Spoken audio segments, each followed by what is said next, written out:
Retrogaming Stories proudly presents review of the Super Kickoff.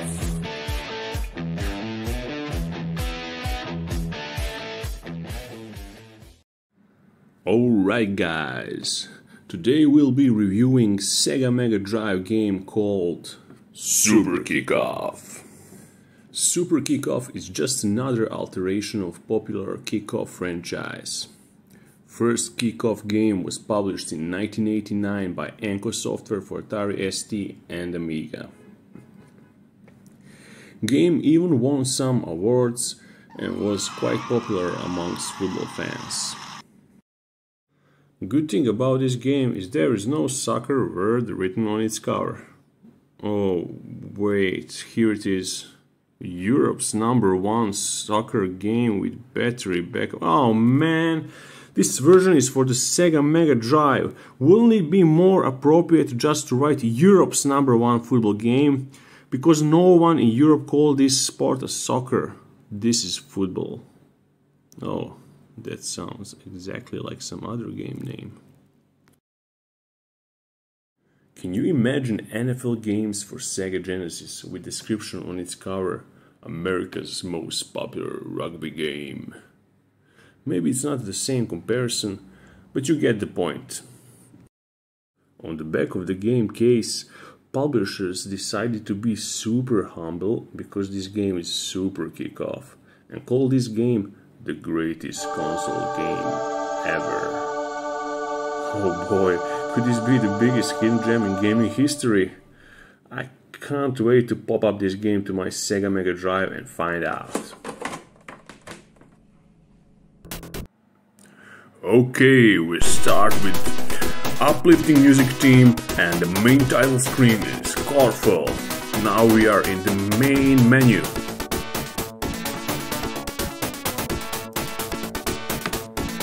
Here's some gameplay. Now we are officially in the main menu, which looks cool and creative. I would just go to the friendly game, which is the first option with two dudes shaking hands. You can choose between 16 most powerful European teams. Anyway, let's start. You're offered with a bunch of options on how to play a game. I see there is a mode for 2 players co-op against the computer, which sounds pretty interesting. Oh, this is some cool stuff. Player names are licensed, so you can enjoy playing football while controlling your favorite football stars. Pressing left or right lets you choose between preferred type of formation, and pressing up or down on your gamepad changes the option in the bottom left corner. So beware and press wisely, otherwise it can get a bit annoying because sometimes you will just accidentally leave game settings and go back to the main menu right after you thought you were going to enter the game. So basically the game tosses a coin, and if you're lucky enough, symbol on a coin will be the same as on your coin, so you can choose starting side on the pitch for your squad. Weather is not changeable, so it's always on random. Referees are always on random too. Radar is gigantic, it takes almost half of the screen, and you must wait for all players to get in their positions before you can start playing game. That's not a big deal, but they could just edit the option so you can skip animated intro. Okay, here we go, and the game started. It's a reprise of 1991 European Champions Cup final. Will Red Star from Belgrade be glorious again? We'll find out. Okay, I can shoot by pressing the B button. Players take the ball automatically when you touch it, but somehow I just can't figure out how to keep ball in my possession. What I can do, I can change this gigantic radar to some reasonable dimensions, or turn it off completely. I leave it so it can give off PES vibe. Now it's much more pleasing for the eye. Ladies and gentlemen, PES for Sega Mega Drive. Yeah, sure.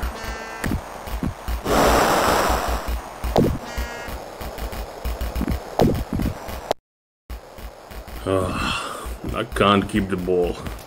Maybe if I try to be gentle, it just won't work. Ball keeps bouncing away from me all the time, like I'm playing freaking table football, which honestly I love.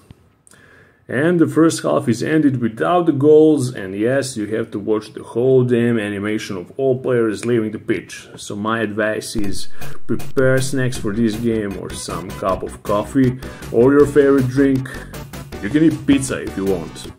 There is plenty of free time in this game.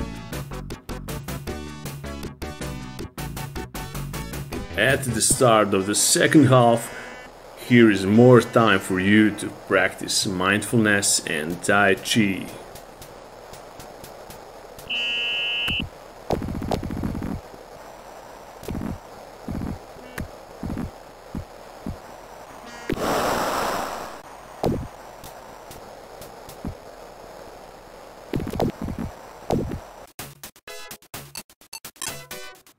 Okay, I found some pretty important tweak in the options menu. You can choose preferred type of division. So you are wondering, what is that supposed to mean? Well, game developers decided to use divisions as a game difficulty setting. Because whenever I put computer opponent on division that is lower than mine, I find it much more easier to score goals, and the computer is not even trying so hard to score, which is excellent if you're a beginner at this game. Don't forget to put the game speed on medium. The gameplay is much better with that option on.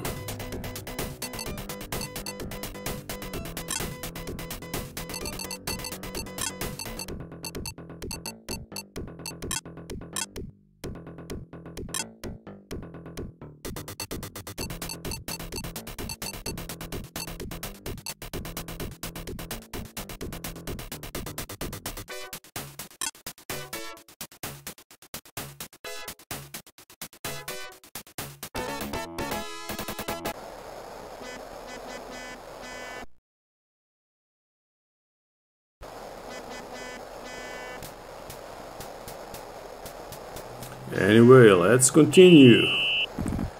If I press C, I'm in the control of the ball. Yes, yes, yes! And what a goal! Good thing though is that your goalkeeper is fast like Jaguar. Not Atari Jaguar, thankfully.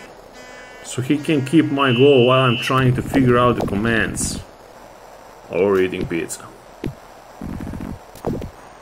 Next problem is, when I come to opponent's goal, instead of shooting, player sometimes just keeps the ball even though I press the B button to shoot.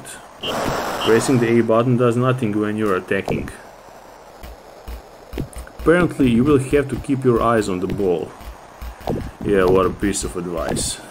Because you should press the attack button at the precise moment in time, otherwise your player will decide to keep the ball so you can change direction.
This game is good.